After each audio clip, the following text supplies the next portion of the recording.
బెజవాడ ఇంద్రకీలాద్రిపై ఉద్యోగుల నిర్లక్ష్యం మరోసారి బయటపడింది. లడ్డూ ప్రసాదాలు ఆరబోసేందుకు పాత గదిని ఉపయోగించడంతో అందులోకి పురుగులు చేరాయి. మహామండపంలో లడ్డూల తయారీ ఆరబెట్టేందుకు ఏర్పాట్లున్నాయి.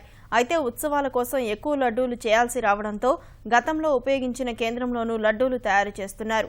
రాత్రి వర్షం కురవడంతో లడ్డూలు ఆరబెట్టేందుకు ఉపయోగించే గదిలోకి పురుగులు కీటకాలు వచ్చాయి. ఉదయాన్నే గది తలుపులు తెరిచిన ఉద్యోగులు విషయాన్ని ఈవో సూర్యకుమారి దృష్టికి తీసుకెళ్లారు. ఆ గదిలోని లడ్డూలను భక్తులకు విక్రయించకుండా నిలిపివేశారు.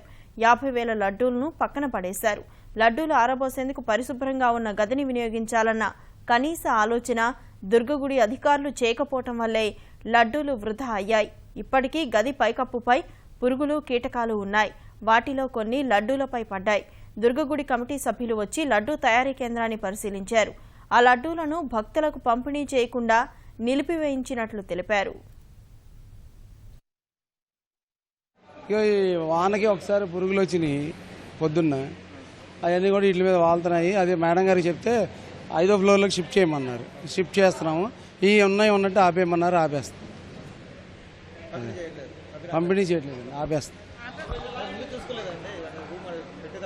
అంటే యాక్చువల్గా రాత్రి ఆరేసామండి. రాత్రి స్టార్ట్ అయింది, పొద్దున్న వానకు వచ్చినాయి. యాక్చువల్గా 6వ ఫ్లోర్లో మనం ఎప్పుడు పెడతామండి. అలాంటి లడ్డూలు సుమారుగా 40-50 లడ్డూలని భక్తులకి అమ్మకుండా దాన్ని విడిగా మేము బయట డిస్ట్రిబ్యూట్ చేయకుండా ఉంచాక ఈవో గారితో మాట్లాడి ఈవో గారు రాజేశ్వర ప్రకారం ట్రస్ట్ బోర్డు సభ్యులు సూర్యకుమారి గారు, మా రాంబాబు గారు వచ్చిన దాన్ని ఆ లడ్డూల్ని అమ్మకుండా పక్కన పెట్టడం జరిగింది.